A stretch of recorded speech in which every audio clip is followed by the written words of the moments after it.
Ali ingin membantah, wahai Ibnu Abbas, sesungguhnya pengharaman nikah mut'ah ini sama dengan pengharaman dengan Nabi mengharamkan memakan keledai ahli. Dan keledai ahli itu diharamkan pada hari Khaybar.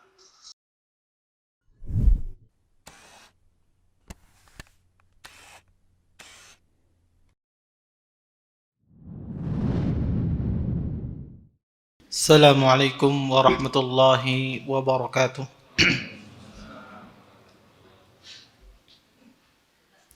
Innal hamdalillah nahmaduhu wa nasta'inuhu wa nastaghfiruh wa na'udzu billahi min shururi anfusina wa min sayyiati a'malina. May yahdihillahu fala mudilla lahu wa may yudlil fala hadiya lahu. Asyhadu an la ilaha illallah wahdahu la syarika lahu wa asyhadu anna Muhammadan abduhu wa rasuluh. Fa inna asdaqal hadits kitabullah wa khairul hadi Muhammadin sallallahu alaihi wasallam wa syarrul umuri muhdatsatuha wa kullu muhdatsatin fid din bid'ah wa kullu bid'atin dhalalah wa kullu dhalalatin finnar. Amma ba'd. Hadirin dan hadirat, ikhwan dan akhwat yang senantiasa dimuliakan oleh Allah Subhanahu wa taala. Alhamdulillah, pada malam hari ini kita dapat berjumpa kembali di salah satu tempat yang mulia ini.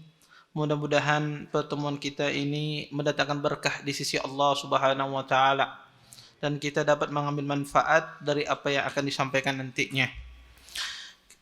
Bapak-bapak, ibu-ibu, kita lanjutkan kajian kita tentang fiqhul usrah, ya, fikih keluarga dari kitab Bulughul Maram. Kita bacakan hadis, ya, hadisnya. Wa an Abi Hurairah radhiyallahu anhu anna Rasulullah sallallahu alaihi wasallam qala la yujma'u bainal mar'ati wa ammatiha wa la bainal mar'ati wa khalatiha. Muttafaqun alaih. Dari Abu Hurairah radhiyallahu anhu, sesungguhnya Rasulullah sallallahu alaihi wasallam bersabda, janganlah seorang wanita dikumpulkan bersama bibinya dari pihak ayah, dan jangan pula seorang wanita dikumpulkan bersama tantenya dari pihak ibu. Hadis ini hadis yang muttafaqun alaih. Hadis ini dikeluarkan oleh Imam Bukhari dan Imam Muslim. Hadis ini berbicara larangan tentang seseorang menggabungkan dari istri-istrinya yang terdiri dari seorang bibi dengan keponakannya. Seorang bibi dengan keponakannya. Maka ini tidak boleh. Maka kalau ada orang menikah, ya, menikah seorang wanita, kemudian dia berpoligami, menikahi lagi, tapi yang dinikahinya adalah bibi dari wanita ini, maka ini haram. Ini tidak boleh. Baik itu bibi, ya, dari saudara ayahnya, saudari ayahnya, ataukah saudari ibunya. Kalau saudari ayah itu disebut dengan ammah, ya. Adapun saudari ibu itu disebut dengan khalah, ya. Maka keduanya dilarang, tidak boleh dikumpulkan. Atau, ya, termasuk ammah di sini adalah saudara nenek misalnya. Dia menikahi saudara kakeknya misalnya, saudari kakeknya. Maka ini tidak boleh.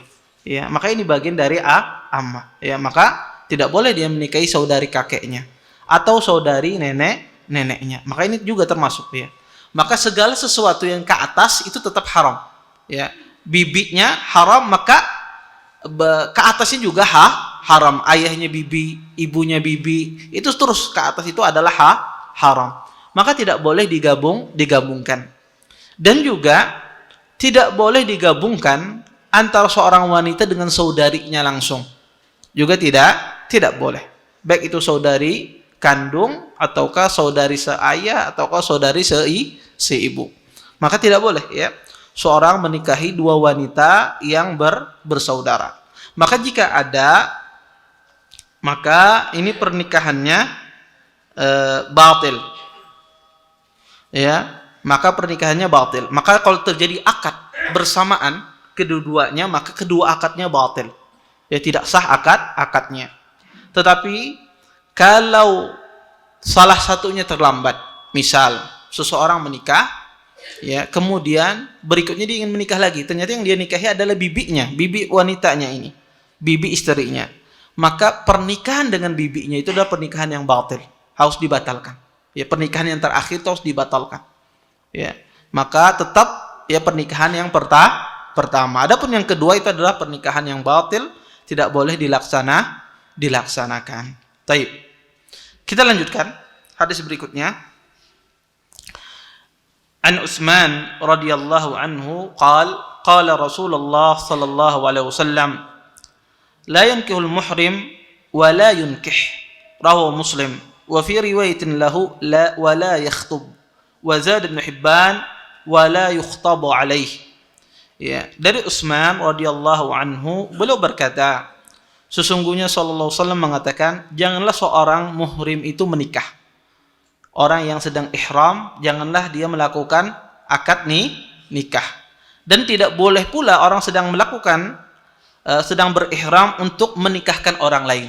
Maka ini tidak boleh. Hadis ini diriwayatkan oleh Imam Muslim. Dalam riwayat lain, tidak boleh dia mengkhitbah atau dikhitbah. Maka tidak boleh. Ketika seseorang sedang melaksanakan ibadah haji atau ibadah umrah, sedang dalam keadaan ihram, maka tidak boleh dia menikah atau menikahkan. Ya. Mentang-mentang penghulu, ya.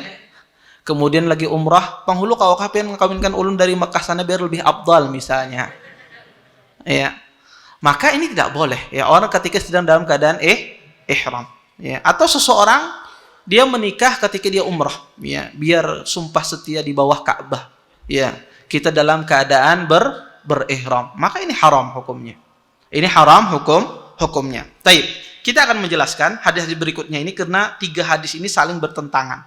Nanti kita jelaskan ya. Baik. Kemudian hadis berikutnya, wa Ibnu Abbas radhiyallahu anhuma qala tazawwaja an-nabiy sallallahu alaihi wasallam Maimunah wa huwa muhrimun, muttafaqun alaih. Dari Abdullah bin Abbas radhiyallahu anhuma beliau berkata, sesungguhnya Nabi sallallahu alaihi wasallam menikahi Maimunah sedangkan beliau dalam keadaan berihram. Hadis ini dikeluarkan oleh Imam Bukhari dan Imam Muslim. Maka zahir hadis ini bertentangan dengan hadis yang sebelumnya yang kita bacakan tadi. Hadis sebelumnya apa? Seorang yang sedang ihram itu tidak boleh menikah. Tetapi Nabi sallallahu menikahi Maimunah dalam keadaan berihram. Taib. Kita baca lagi hadis satunya biar jelas. Wali Muslim an Maimunah nafsiha radhiyallahu anha anna Nabiy sallallahu alaihi wasallam tazawwajaha wa huwa halalun. Ya, dari riwayat Imam Muslim juga dari Maimunah sendiri, ya, Maimunah sendiri yang menceritakan. Kata Maimunah apa? Sesungguhnya Nabi sallallahu menikahi beliau dalam keadaan halal, dalam keadaan tidak berihram. Nah, ini ada 3 hadis Bapak Ibu yang saling bertentangan. Hadis Utsman, hadis yang pertama kita bacakan tadi, tidak boleh seorang muhrim yang menikah atau menikahkan. Dengan hadis Maimunah, kata Maimunah, ya, Nabi SAW menikahi dia dalam keadaan halal, maka ini hadis yang sama. Ya, hadis yang sama maknanya. Tetapi hadis Ibnu Abbas ini hadis yang bertentangan dengan 2 hadis ini. Bahwasanya Nabi SAW menikahi Maimunah dalam keadaan berihram. Dan hadis ini, hadis Ibnu Abbas ini di mana? Di Sahih Bukhari, Sahih Muslim. Ya, maka ini ada 3 hadis yang saling bertentangan. Para ulama mengatakan bahwasanya ulama sepakat tidak boleh seseorang menikah dalam keadaan dia sedang berihram. Para ulama sepakat. Terus bagaimana dengan kasus Nabi SAW? Nabi SAW beliau menikahi Maimunah kata Ibnu Abbas dalam keadaan berihram. Para ulama menjawab hadis ini. Kata para ulama, hadis ini isnadnya betul, tetapi matanya mungkar. Kenapa matanya mungkar? Ya, ini tidak menunjukkan hadis ini lemah, tidak. Tetapi matanya keliru. Kenapa keliru matanya? Ya, pertama, Maimunah dialah pelaku cerita tersebut. Maimunah istri Nabi SAW, beliau pelakunya. Beliau yang menikah dengan Nabi SAW. beliau yang menceritakan bahwasanya saya menikah dengan Nabi dalam keadaan halal, tidak dalam keadaan berihram. Pelaku kejadian itu lebih kuat ya ceritanya ketimbang orang yang bukan pelaku kejadian. Maimunah yang menikahi Nabi, yang nikah dengan Nabi sallallahu, maka tentu saja khabar beliau lebih kuat ketimbang khabar Abdullah ibni Abbas. Ini pertama. Kemudian yang kedua, Abdullah ibni Abbas ketika menceritakan hadis ini, beliau pada saat itu masih kecil. Ketika peristiwa nikahnya Maimunah, ya, usia beliau sekitar 9 atau 10 tahun. Bisa jadi Ibnu Abbas memahami ya, apa yang beliau tidak lihat sesuai dengan kenyataan. Ya. Kemudian yang ketiga, Abu Rafi', seorang utusan yang diutus, ya, juga menceritakan yang sama, bahwasanya Nabi SAW menikahi Maimunah dalam keadaan halal. Ya. Maka ditambah lagi riwayat Utsman yang di atas tadi yang kita bacakan di awal, bahwasanya tidak boleh seorang menikah dalam keadaan berihram. Ini menguatkan. Ya, maka ini menunjukkan bahwasanya hadis Ibnu Abbas ini hadis yang sahih dari sisi sanad, tapi dari sisi matannya kurang tepat. Ada kekeliruan dari sisi matannya. Sebagian ulama berusaha untuk menggabungkan dua hadis ini tanpa mengatakan matannya ada sesuatu kekeliruan. Kenapa? Mereka mengatakan maksudnya muhrim di sini, dan ini penafsiran Ibnu Hibban. Maksudnya muhrim di sini adalah masuk tanah haram.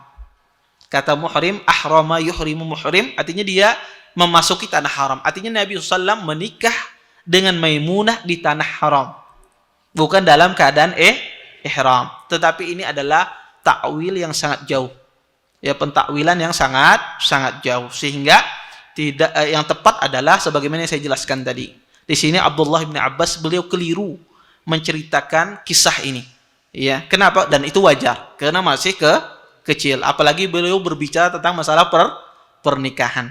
Ya. Baik. Kita lanjutkan ke hadis berikutnya. Wa an Uqbah ibni Amir radhiyallahu anhu qala Rasulullah sallallahu alaihi wasallam, inna haqqa syurut ay waffa bihi mastahlaltum bihil furuj, muttafaqun alaih. Dari Uqbah ibni Amir radhiyallahu anhu, beliau berkata, sesungguhnya Rasulullah sallallahu alaihi wasallam bersabda, kata Rasulullah, sesungguhnya syarat yang paling berhak dipenuhi dan ditunaikan adalah syarat ketika kalian menghalalkan kemaluan kalian. Ya. Hadis ini dikeluarkan oleh Imam Bukhari dan Imam Muslim. Maksud Nabi SAW, sesungguhnya syarat yang paling utama ditunaikan adalah syarat dalam pernikahan. Maka syarat dalam pernikahan itu adalah syarat yang paling utama harus dipenuhi oleh seseorang. Karena Allah Subhanahu wa taala mengatakan, ya ayyuhalladzina amanu aufu bil uqud. Kata Allah Subhanahu wa taala, wahai orang-orang beriman, penuhilah akad-akad kalian. Penuhilah janji-janji kalian. Para ulama mengatakan bahwasanya, ya, sebagian ulama memahami makna syarat di dalam hadis ini adalah mahar. Mahar. Sebagian ahlu ilmu mengatakan tidak. Ini bukan syarat mahar. Tapi syarat apa saja selama syarat tersebut tidak bertentangan dengan kitabullah. Maka boleh, baik itu seorang laki-laki ataukah seorang wanita bersyarat di dalam pernikahannya. Ya, selama persyaratan tersebut tidak bertentangan dengan kitabullah. Tetapi ada beberapa syarat yang mana syarat ini kadang-kadang kembali maslahatnya kepada wanita dan tidak kembali kepada laki-laki, atau sebaliknya. Kadang-kadang syarat ini kembali maslahatnya kepada laki-laki, tidak kembali kepada wanita. Dan syarat semacam ini diperselisihkan oleh para ulama. Contoh misalnya, seorang wanita mengatakan, Ikam kalau hendak kawin dengan aku ada syaratnya apa? Aku kadang mau dipoligami misalnya. Apakah syarat ini diperbolehkan di dalam pernikahan? Atau seseorang wanita mengatakan bahwasanya kalau Ikam menikah, aku kada hendak keluar dari kota Banjarmasin. Ya, aku tetap di Banjarmasin. Apakah syarat ini diperbolehkan di dalam pernikahan? Atau sebaliknya, laki-lakinya yang mengatakan, aku hendak kawan ikam, jaga ikam harus mau aku poligami misalnya. Balik mengancam. Ya. Ya. Atau seorang suami mengatakan, saya mau menikahi kamu, tapi dengan syarat kamu harus ikut saya keluar kota. Ya, dengan syarat demikian. Apakah persyaratan ini diperbolehkan atau tidak? Terjadi khilaf yang panjang di kalangan para ulama. Jumhur ulama mengatakan syarat semacam ini tidak boleh. Jumhur ulama mengatakan syarat semacam ini tidak boleh. Kenapa? Karena syarat semacam ini melanggar kitabullah. Ya. Kenapa? Kata Nabi SAW, setiap syarat yang berselisih atau yang bertentangan dengan kitabullah, walaupun satu syarat, maka syarat itu adalah batil. Kata mereka syarat semacam ini bertentangan. Laki-laki dihalalkan untuk menikah lebih dari satu. Ketika seorang wanita ini mensyaratkan ini, maka ini bertentangan dengan Al-Quran. Sebagian ulama mengatakan boleh syarat semacam ini, dan ini pendapat Imam Ahmad. Ya. Dan ini juga pendapat sebagian para sahabat Nabi SAW. Kenapa kata mereka? Karena syarat ini tidak bertentangan dengan kitabullah. Ya. Karena dia mensyaratkan dari awal. Ya, dia mengatakan, saya tidak mau nikah dengan Anda kalau saya dipoligami misalnya. Dia mensyaratkan dari awal. Dan Allah Subhanahu wa taala berfirman dalam Al-Qur'an, ya ayyuhalladzina amanu aufu bil uqud. Kata Allah Subhanahu wa taala, wahai orang-orang beriman, penuhilah janji-janji kalian. Kata para ulama, syarat ini tidak batil. Maka syarat ini benar. Ya. Al-muslimuna ala syurutihim, kata Nabi SAW. Seorang muslim itu sesuai dengan syaratnya. Ya. Maka kata para ulama, syarat ini tidak bertentangan dengan kitabullah. Maka pendapat yang paling kuat dalam masalah ini adalah pendapat yang kedua. Pendapat yang kedua, bahwasanya seseorang boleh dia bersyarat. Ya, ketika dia menikahi seseorang. Entah itu dia bersyarat tidak mau keluar dari kotanya, atau dia bersyarat misalnya tidak mau dipoligami, misalnya, makanya persyaratan ini haknya dia. Kalau seandainya sang suami melanggar persyaratan tersebut, apakah boleh seorang wanita meminta fasakh, meminta cerai? Boleh. Ya. Ketika ya dia bersyarat di awal. Ketika dia bersyarat di awal, maka dia boleh. Ya. Kenapa? Karena suaminya tidak memenuhi syaratnya. Tetapi kalau kada bersyarat di awal, maka ini tidak boleh. Ya, ini tidak boleh, dia berdosa. Ya, ketika dia meminta demikian. Taib.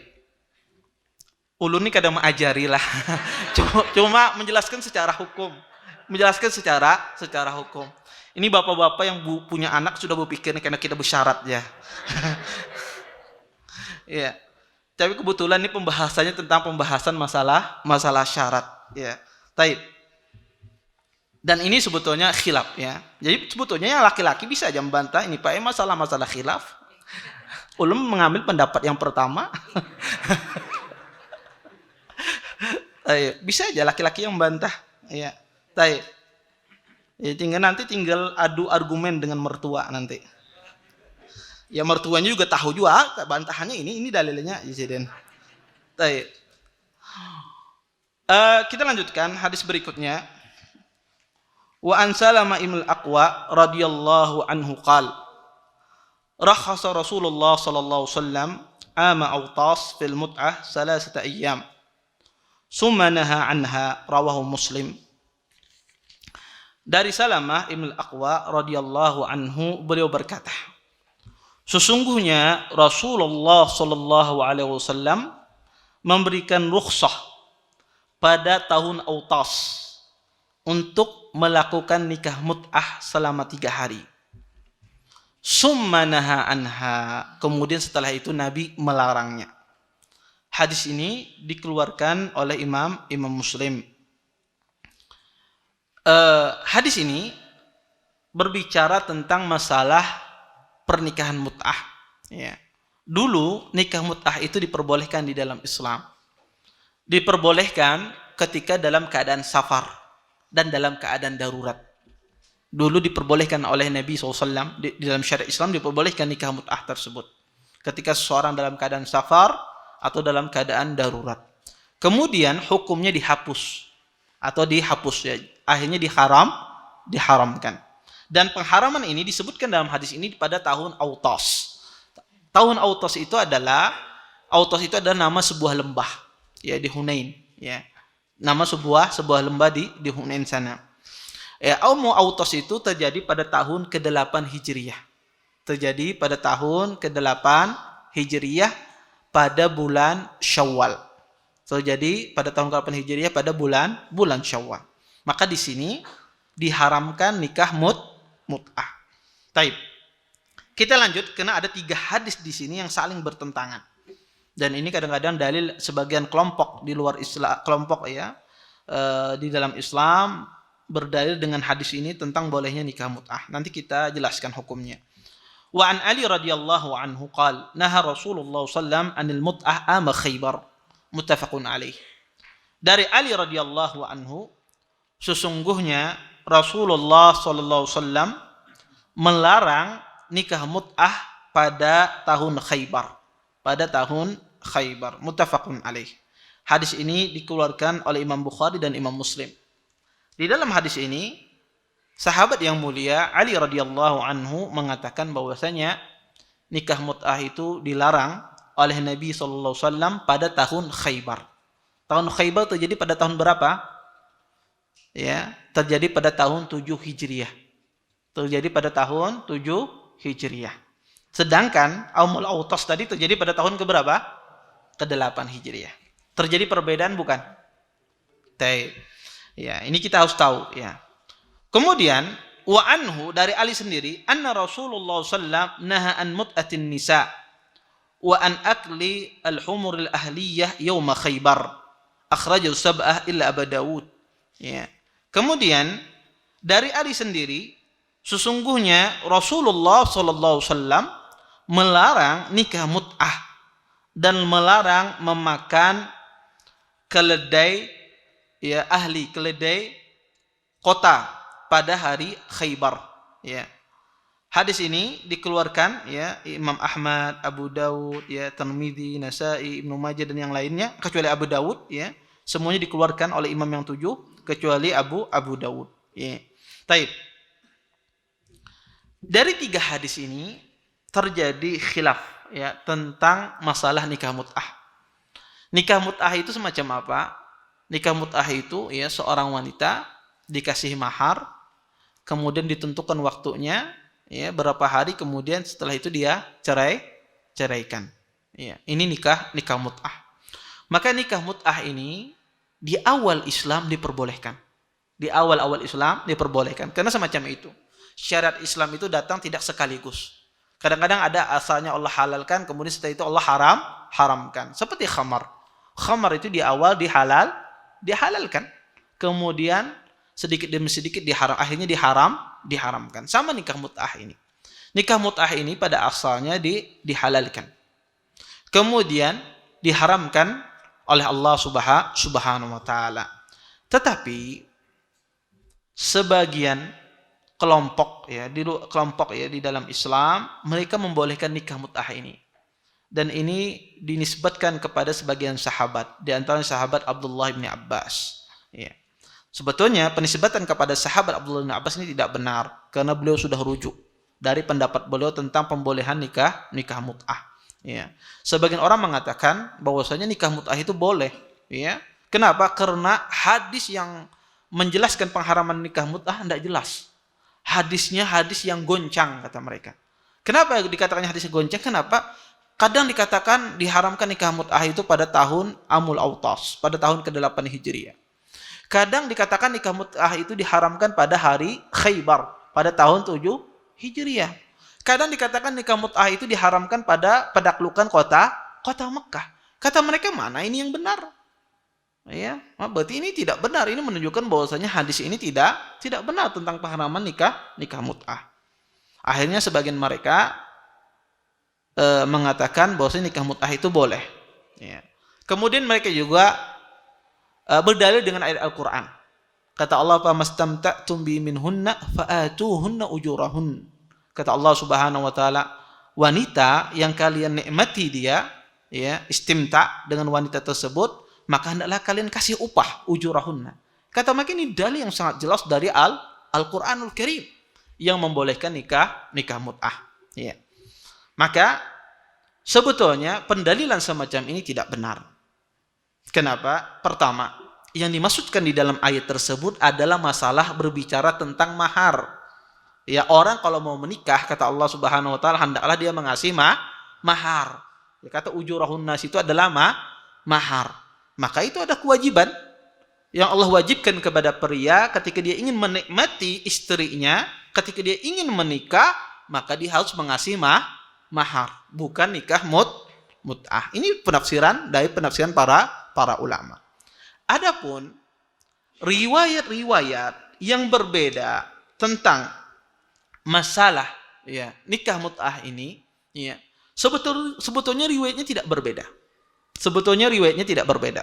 Para ulama berusaha menggabungkan riwayat-riwayat ini, ya. Kata para ulama, riwayat yang mengatakan nikah mut'ah itu pernah diharamkan pada Khaybar, pernah juga diharamkan pada tahun Autas, maka riwayat ini tidak bertentangan. Kenapa? Karena nikah mut'ah ini pengharamannya 2 kali. Pertama, Allah bolehkan, dan ini pendapat Imam Syafi'i.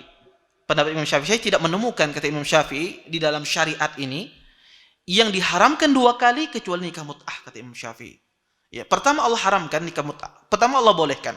Kemudian Allah haramkan pada hari Khaybar. Kemudian dibolehkan lagi. Kemudian diharamkan lagi oleh Allah Subhanahu wa taala pada Amul Autas. Ya, sehingga kata Imam Syafi'i, nikah mut'ah ini tidak ada bertentangan. Karena pengharamannya dua kali. Dibolehkan, kemudian diharamkan. Dibolehkan kembali, kemudian diharamkan. Sebagian ulama mengatakan, tidak. Pengharaman nikah mut'ah itu cuma sekali. Dan sebetulnya riwayat ini tidak bertentangan. Kenapa tidak bertentangan? Kata mereka, adapun perkataan, ya, nikah mut'ah itu diharamkan pada hari Autas, ya, pada tahun 8 Hijriah. Adapun di Khaybar, pengharaman nikah mut'ah di Khaybar ini tidak berkaitan dengan pengharaman nikah mut'ah. Kata mereka, hadis yang dibaca itu, hadis wa anhu anna Rasulullah naha an mut'atin nisa wa an aklil humur ahliyah yauma Khaybar.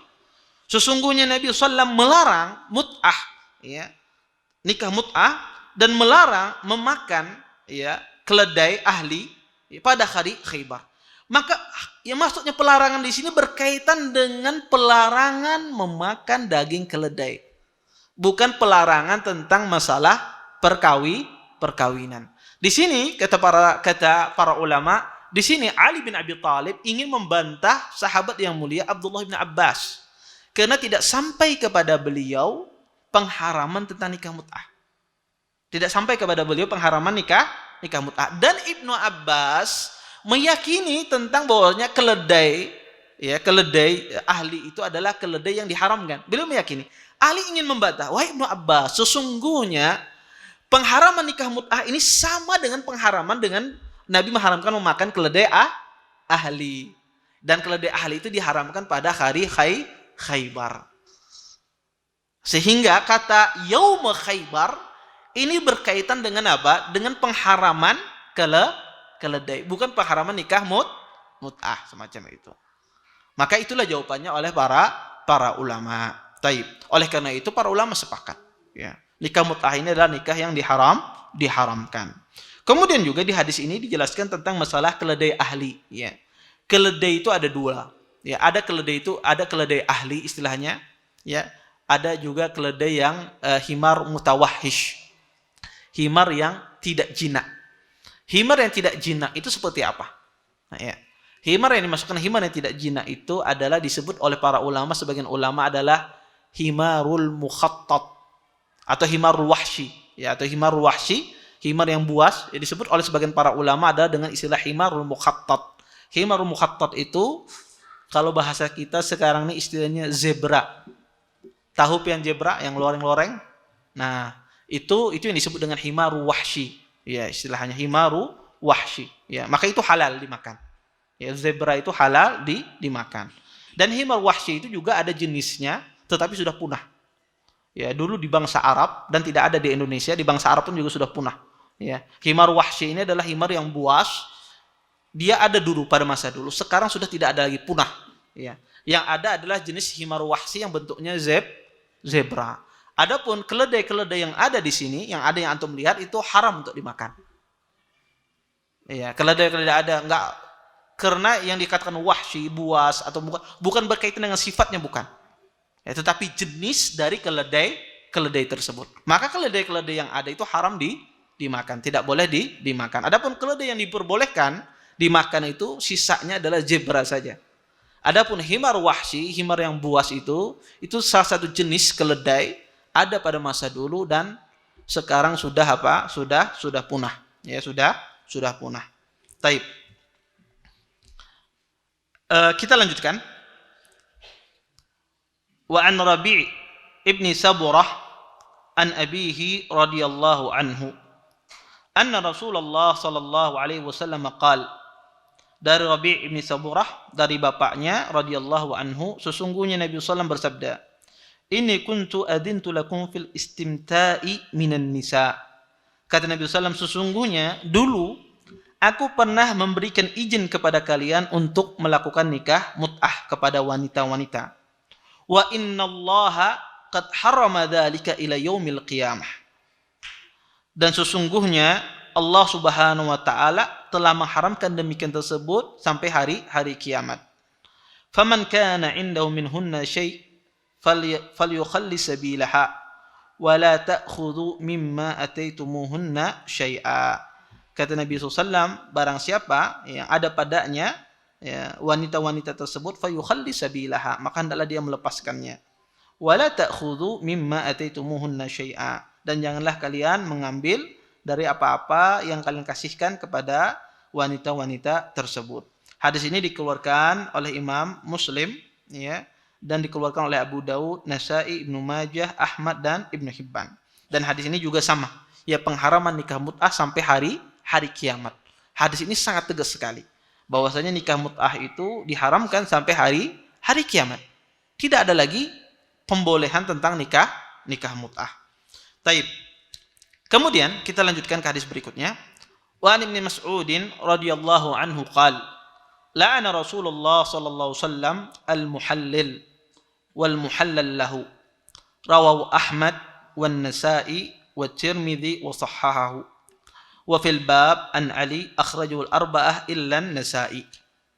Dari Abdullah bin Mas'ud radhiyallahu anhu, beliau berkata, sesungguhnya Rasulullah SAW melaknat seorang muhallil dan muhallal lahu. Hadis ini dikeluarkan oleh Imam Ahmad, Nasa'i, Tirmidzi, dan disahihkan oleh Imam At-Tirmidzi. Wa fil bab, dan pada bab ini ada hadis juga dikeluarkan oleh Ali, yang dikeluarkan oleh imam yang 4 kecuali Nasa'i. Bapak Ibu yang dimuliakan oleh Allah Subhanahu wa taala, hadis ini menjelaskan kepada kita tentang pengharaman nikah muhallil. Nikah muhallil itu apa?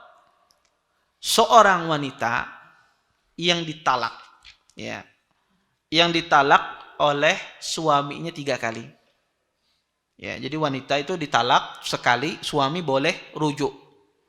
Ya, kemudian ditalak lagi yang kedua kali, suami boleh rujuk. Kemudian ditalak lagi yang ketiga kali. Ketika ditalak yang ketiga kali ini, suami tidak bisa rujuk kecuali sang istri tersebut nikah kepada laki-laki lain. Jadi istri tersebut harus nikah dulu ke laki-laki lain. Kalau dia sudah nikah ke laki-laki lain, kemudian melakukan seperti hubungan suami istri, qadarullah misalnya suaminya meninggal, ya, suami barunya meninggal, maka laki yang bahari ini bisa kembali, ya, kepada istrinya yang pernah dia ceraikan. Nah, muhallil itu apa?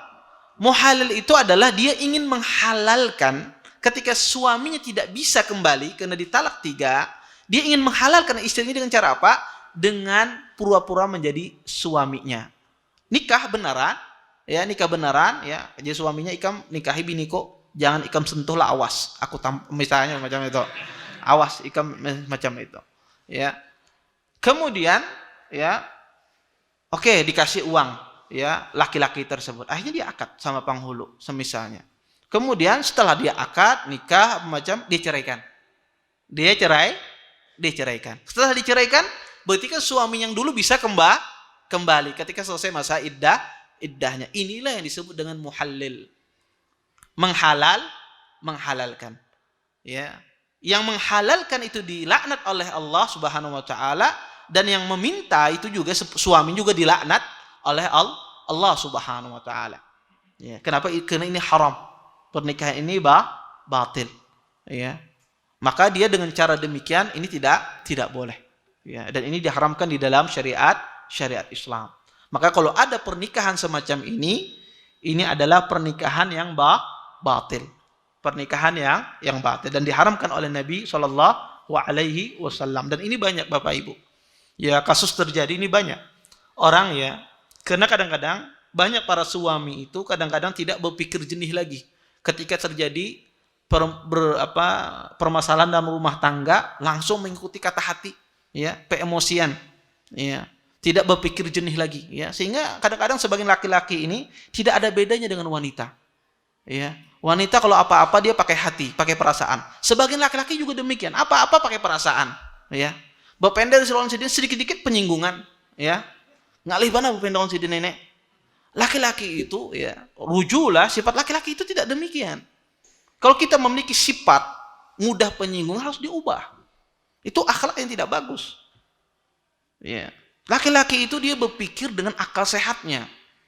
Ya. Kalau kita mudah sedikit-sedikit mengambil perasaan, kan ada bedanya dengan wanita. Ya. Karena wanita dia menghukumi dengan perasaan.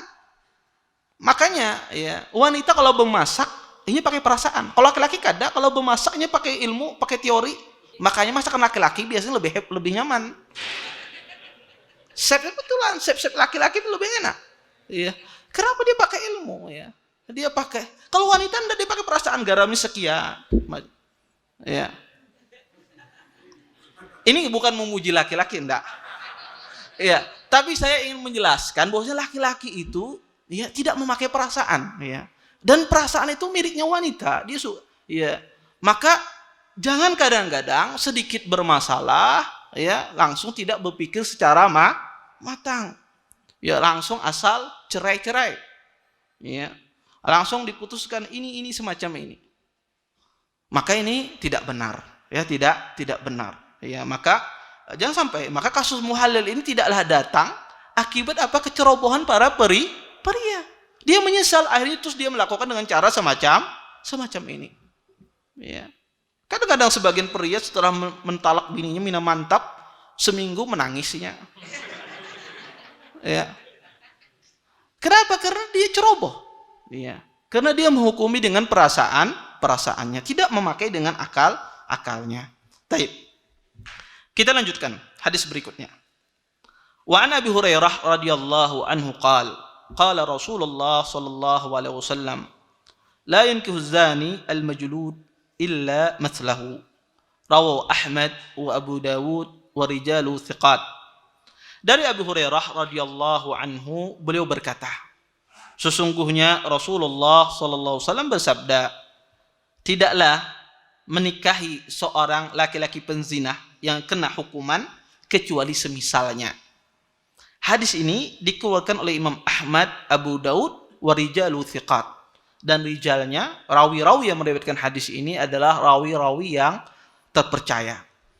Bapak Ibu yang dimuliakan oleh Allah Subhanahu wa taala, hadis ini pengharaman tentang masalah seorang penzina tidak boleh menikahi wanita muslimah. Seorang penzina tidak boleh menikahi wanita muslimah, atau sebaliknya. Seorang wanita penzina tidak boleh dinikahi oleh seorang laki-laki muslim. Makanya diharamkan. Dan Allah mengatakan, ya, kata Allah, janganlah seorang ya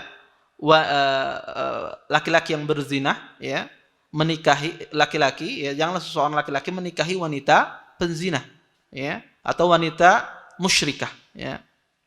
Dan juga seorang laki-laki penzina ya tidak adalah menikahinya kecuali seorang wanita penzina sepula. atau wanita yang musyrikah. Diharamkan oleh Allah Subhanahu wa taala. Hurrima dzalika 'alal mu'minin.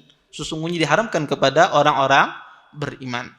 Di sini para ulama menjelaskan bagaimana hukumnya seseorang yang berzina ketika dia dalam berumah tangga. Contoh misalnya, ada seorang menikah, kemudian dia berzina dengan ibu mertuanya. Apa hukumnya? Apakah ya dibatalkan nikahnya dengan anaknya ataukah tidak? Di sini khilaf di kalangan para sahabat Nabi SAW. Maka kalau ada seseorang menikah secara syar'i, kemudian qadarullah dia berzina, entah itu dengan ibu mertuanya, ya, dengan ibunya atau dengan neneknya misalnya, apa hukumnya? Para ulama di sini berselisih. Kata para ulama, sebagian ahlul ilmu mengatakan maka harus dipisahkan dia dengan istrinya, karena dia telah mensetubuhi berzina dengan ibunya. Sebagian ahlul ilmu tidak. Ya, tidak dipisahkan dia. Nikahnya tetap sah, ya, tetapi orang tersebut sudah melakukan dosa-dosa sangat besar. Wajib dia bertaubat kepada Allah. Maka dia tetap sah nikahnya. Maka pendapat yang kedua ini adalah pendapat yang paling benar, ya, karena tidak ada dalil yang membatalkan pernikahan tersebut. Karena nikah yang pertama itu adalah nikah yang sah. Kemudian para ulama juga menjelaskan berdasarkan hadis ini, apakah seorang penzina itu tidak boleh dia nikah? Kata para ulama, seorang laki-laki penzina, maka yang menikahinya adalah wanita penzina semula. Sebaliknya, wanita penzina, maka yang menikahinya adalah laki-laki yang berzina. Taib. Kalau seandainya mereka bertaubat. Taib. Kita lanjutkan sedikit lagi ya. Bagaimana jika seandainya seorang laki-laki penzina atau wanita-wanita penzina misalnya dia bertaubat kepada Allah? Apakah dia boleh dinikahi oleh laki-laki muslim? Ataukah dia boleh dinikahi oleh wanita muslimah kalau seandainya laki-laki penzina tersebut dia bertaubat kepada Allah Subhanahu wa taala? Terjadi khilaf di kalangan para ulama dalam masalah ini. Sebagian ahlul ilm melihat bahwasanya tidak boleh. Ya, seorang laki-laki yang pernah berzina atau wanita yang pernah berzina tidak boleh dinikahi oleh laki-laki muslim atau sebaliknya wanita muslimah. Ya. Karena Allah Subhanahu wa taala mengharamkan dalam ayat Al-Qur'an bahwasanya tidaklah menikahi seorang penzina kecuali penzina itu sendiri, ya, penzina wanita. Dan tidaklah menikahi penzina laki-laki kecuali penzina wanita. Dan tidak menikahi penzina wanita kecuali penzina laki-laki. Ya, berdasarkan ayat ini, ya, para ulama mengharamkan, ya, tidak boleh. Sebagian ulama membolehkan. Jika seandainya dia bertaubat dari dosanya, maka boleh. Seorang laki-laki berzina, dia bertaubat kepada Allah, menyesali atas perbuatan dosanya, maka dia boleh menikahi wanita muslimah. Atau sebaliknya, wanita yang berzina, kemudian dia bertaubat kepada Allah Subhanahu wa taala, maka dia boleh dinikahi oleh laki-laki muslim. Dalilnya apa kata para ulama? Dalilnya adalah keumuman hadis Nabi sallallahu alaihi wasallam. Kata Nabi sallallahu alaihi wasallam, "At-taib minadz dzam kaman la dzanba lahu." Kata Nabi sallallahu alaihi wasallam, orang yang bertaubat dari dosa maka seolah-olah dia tidak memiliki dosa. Maka yang diharamkan di dalam ayat Al-Quran itu ketika dia memiliki sifat penzina. Sedangkan ini dia sudah bertaubat, maka tidak dikatakan dia penzina. Ya, kalau dia bertaubat, maka tidak dikatakan dia seorang penzina. Maka yang diharamkan di Al-Quran adalah ketika sifat itu masih melekat pada orang tersebut. Adapun jika dia sudah bertaubat, maka sifat itu hilang. Karena Allah menghapuskan dosa orang ketika orang tersebut bertaubat. Maka berdasarkan pendapat ini boleh seorang laki-laki yang pernah berzina kemudian dia bertaubat kepada Allah menikahi wanita muslimah afifah. Ya, atau sebaliknya, wanita yang berzina kemudian dia bertaubat kepada Allah Subhanahu wa taala, maka boleh dia dinikahi oleh laki-laki muslim. Ya, laki-laki muslim. Maka ya pendapat yang paling kuat dalam masalah ini boleh ya kalau mereka bertaubat. Wallahu a'lam. Taib, mungkin itu saja yang dapat ulun sampaikan. Mudah-mudahan bermanfaat. Kalau ada pertanyaan silahkan. Kalau ada yang bertanya silahkan. Taib.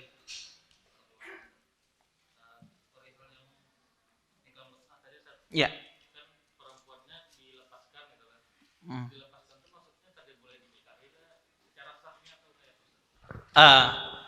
Iya, perempuan yang dinikahi mut'ah ya kalau dia sudah dulu itu wanita itu kalau dinikahi mut'ah dalam waktu tertentu misalnya, maka kalau sudah selesai maka dia jadi sudah tidak istri orang lagi.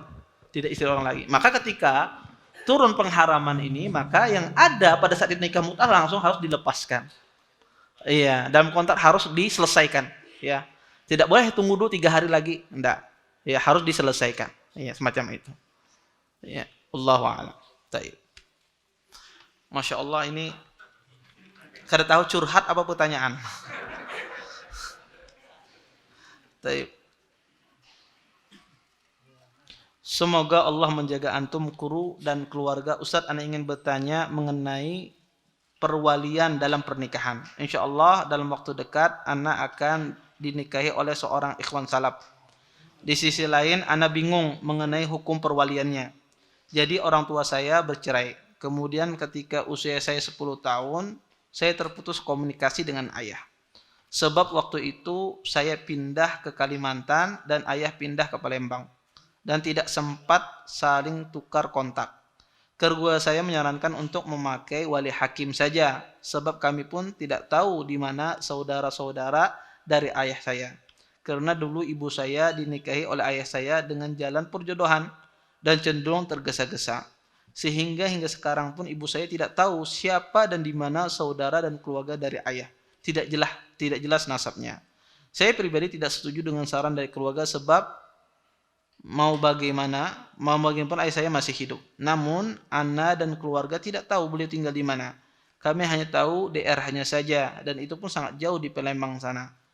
Lantas langkah apa yang harus ana ambil Ustadz? Sebab saya pernah dapat nasihat dari teman, jangan sampai gara-gara hal ini memperlambat akad nikahnya. Pertama, ya harus dicari betul-betul. Ya, dicari dengan sekuat tenaga. Kalau saat ini sudah dikeluarkan semua usaha, ya, tanya di medsos misalnya, diumumkan, adakah kenal nama fulan misalnya di medsos atau siapa gitu ya, diumumkan sekuat tenaga. Kalau sudah maksimal diusahakan, ya, diusahakan maksimal, tidak ketemu juga, maka di sini datang kepada KUA, dijelaskan. Nanti mereka yang memutuskan. Kalau kata mereka jadi pakai wali hakim, ya sudah. Ya, kalau KUA memutuskan, karena hakim itu wali bagi orang yang tidak memiliki wali. Tetapi yang pertama yang anti lakukan adalah berusaha semaksimal mungkin. Ya, dengan berbagai macam cara. Dengan cara di medsos, adakah yang kenal dengan ini? Tolong siapa yang tahu si fulan, ya, semacam itu. Tentunya pasti akan tahu lah nama ayah itu siapa, ya. Pasti sang ibu pasti akan kenal nama ayahnya atau temannya. Pasti akan tahu sedikit banyaknya. Ya, apalagi sudah diketahui kotanya di Palembang. Ya, maka ini berusaha dulu semaksimal mungkin. Kalau sudah berusaha maksimal enggak bisa, maka datanglah ke KUA, dijelaskan permasalahannya. Nanti apa yang mereka putuskan. Kalau mereka putuskan walinya adalah hakim, ya sudah, tidak ada masalah. Ya. Tapi kalau seandainya mereka putuskan tunggu sampai sekian bulan atau sekian tahun, maka harus tunggu, ya. Karena di sini wewenangnya seorang hakim, bukan wewenang seorang ustadz di sini. Ya, salah kalau di sini orang mengatakan kata ustadz nggak apa-apa nikah aja, ini keliru. Ini adalah haknya hakim di sini. Dia yang menentukan. Dia menentukan apakah nikahnya dengan wali hakim ataukah dia menunggu sampai kejelasan orang tuanya. Maka saran saya, ya, yang langkah dilakukan konsultasi ke KUA, ya, konsultasi, kemudian di sela-sela konsultasi terus ya berusaha semaksimal mungkin untuk mencari orang tua. Ya, mudah-mudahan Allah Subhanahu wa taala mudahkan langkah anti untuk menikah. Wallahu a'lam. Baik, ada lagi yang bertanya? Ya. Silahkan. Bismillah. Ini tuh yang hadis berzina yang telah dicambuk. Di belakang angkat tangan ada Bapak. Ya. Yang hadis berzina yang telah dicambuk tidak boleh dinikahkan kecuali dengan yang serupa. Semisalnya. Ya. Ini berkaitan dengan surah An-Nur ayat 26, al-khabisatu lil khabisana wal khabisuna lil khabisati. Itu ada kaitannya. Iya. Ia berkaitan dengan hadis tersebut, ya, karena kata Nabi SAW tidak menikahi kecuali misalnya. Ulama sepakat wanita penzina boleh dinikahi oleh laki-laki penzina. Ulama sepakat, ya, walaupun ada khilaf di sini, tetapi khilaf yang lemah. Mereka sepakat bahwasanya laki-laki penzina boleh menikahi wanita penzina karena semisalnya, ya. Tapi tidak boleh menikahi wanita muslimah. Maka itu berkaitan dengan ayat tersebut, ya, bahwasanya laki-laki, ya, wanita penzina tidaklah menikahinya kecuali wanita yang berzina, atau wanita jelek tidaklah menikahinya oleh laki-laki yang jelek. Wallahu a'lam. Taib. Silahkan. Bismillah Ustaz. Jadi ini Ustaz izin yang di bab sebelumnya Ustaz tentang hadis Rasul Sallallahu Alaihi Wasallam telah mengajarkan kepada kami apabila berada dalam WC ketika buang hajat agar juhnya izin Ustaz. Taib, kenapa? Siap nggih. Ya. Izin Ustaz. Agar kami duduk di atas kaki kiri.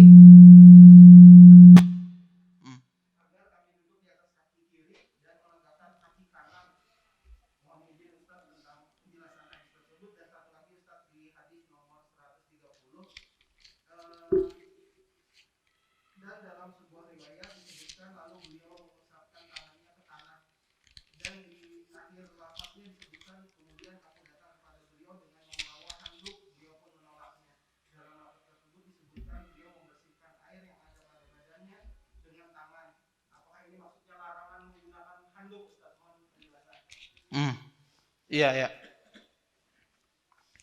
Ya, jazakallah khair atas pertanyaannya. Ya. Pertama, ya, yang tadi pertanyaan pertama tadi antum tanyakan apa tadi? 111. Tentang apa? Baca hadisnya tadi saya lupa.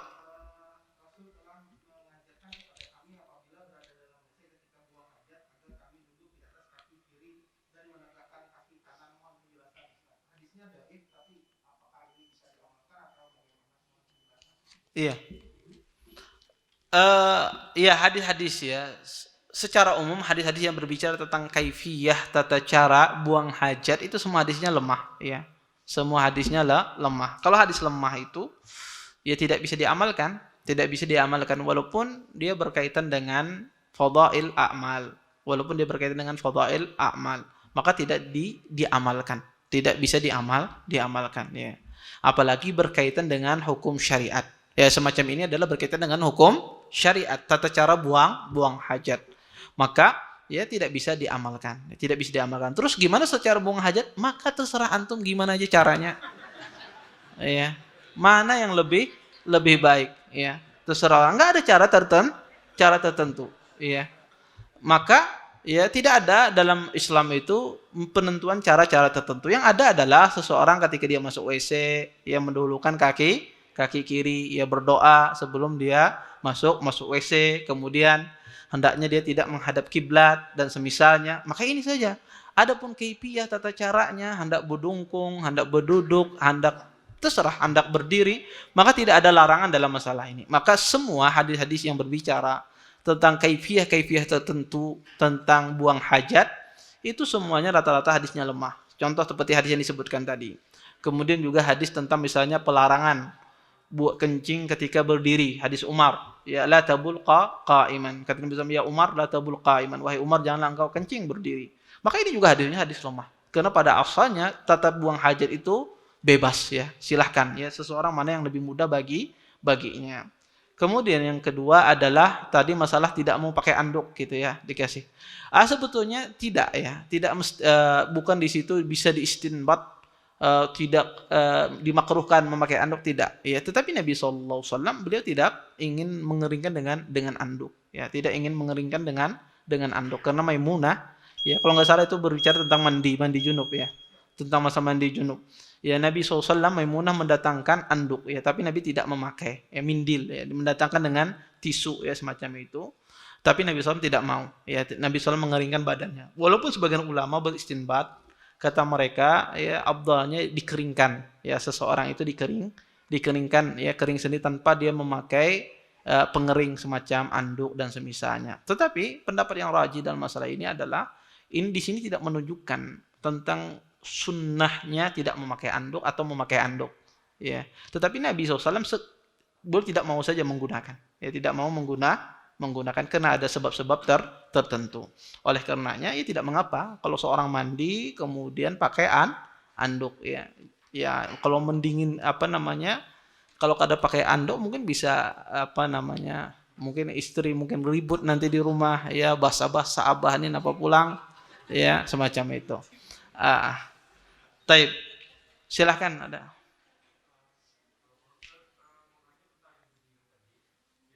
Pakai mic kah biar jelas.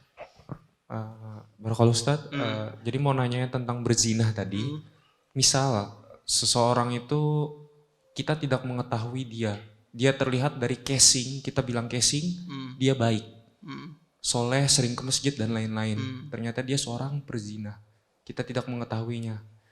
Terus si laki-laki ini atau perempuan ini di tengah-tengah dia bertobat, dia contoh aja laki-laki ya, karena laki-laki nggak kelihatan pernah berzina atau enggak. Kemudian laki-laki itu bertobat di tengah bukan di awal, sedangkan dia mengetahui hadis ini. Gimana itu Ustaz? Iya. Jazakallahu khairan. Ada pertanyaannya, jika seandainya seorang tidak mengetahui dia seorang berzina ya, kemudian terjadi pernikahan, kemudian di tengah-tengah dia bertobat, apakah dia mengulang nikahnya? Ya, pertanyaan semacam itu. Apakah nikahnya sah ataukah tidak, semacam itu. Maka nikah yang ditetapkan secara syariat, diputuskan secara syariat, secara sah, maka sah nikah tersebut. Maka nikah tersebut sah. Maka ketika seseorang tidak mengetahui dulunya dia berzina, kemudian dia bertaubat setelah itu, maka insya Allah ini ya tidak mengapa ya, dalam hal semacam ini tidak mengapa. Tetapi kalau seandainya diketahui dari awal, maka ini tidak boleh. Ya dari awal tidak boleh. Tapi kalau tidak tahu, kemudian dia bertaubat di tengah-tengah, maka insya Allah ya nikah yang terjadi insya Allah nikah yang sah, tidak perlu dia mengulang pernikahannya. Ya. Wallahu a'lam. Karena membatalkan sesuatu, karena nikah itu terjadi dengan sebuah keyakinan. Maka keyakinan ini tidak bisa dibatalkan begitu saja dengan semacam itu. Ya kecuali hakim yang membatalkan. Kata hakim kada jadi batal. Nah lain pulang masalahnya. Tetapi pada asalnya adalah nikah yang diputuskan oleh seorang hakim itu nikah yang sah, maka dia nikah yang sah. Ya. Apalagi sang laki-laki tersebut dia bertaubat kepada Allah Subhanahu wa taala. Bisa jadi orang itu bertaubat, ya apalagi tadi ditanyakan zahirnya dia bertakwa kepada Allah. Bisa jadi dia bertaubat karena kita tidak tahu, ya. Dan orang ketika bertaubat kadang-kadang bisa jadi dia kembali lagi. Ya semacam itu, kembali lagi dia berbuat maksiat. Sehingga di sini tidak bisa orang itu mengatakan ini tidak sah semacam itu, karena manusia maksiat itu kadang datang kadang pergi ya, karena manusia itu lemah ya, imannya manusia itu ya, orang itu kadang-kadang lemah imannya, mudah bertaubat, kadang-kadang mudah cepat kembali semacam itu. Dan ini tidak bisa kita katakan dia adalah tidak bertaubat sebelumnya misalnya. Bisa jadi dia bertaubat, dan biasanya apalagi orang yang rajin sholat, kemudian terjumus dalam masalah itu, kadang-kadang dia setelah melakukan perbuatan tersebut dia menyesal, ya, dia menyesal kemudian bertaubat. Kada seapa berbulik pulang, ya. Emang ada orang semacam itu, ya, ada orang semacam itu, tapi dia menyesal betul-betul menyesal. Tapi karena imannya lemah, lingkungan yang tidak mendukung, dia berbalik lagi semacam itu. Maka kalau seandainya itu sudah diputuskan hakim nikah sah, ya, dan dia bertaubat di tengah-tengah jalan, maka insya Allah pernikahannya sah, tidak perlu mengulanginya. Wallahu a'lam. Baik, ada lagi? Baik. Ya, enggak, silakan.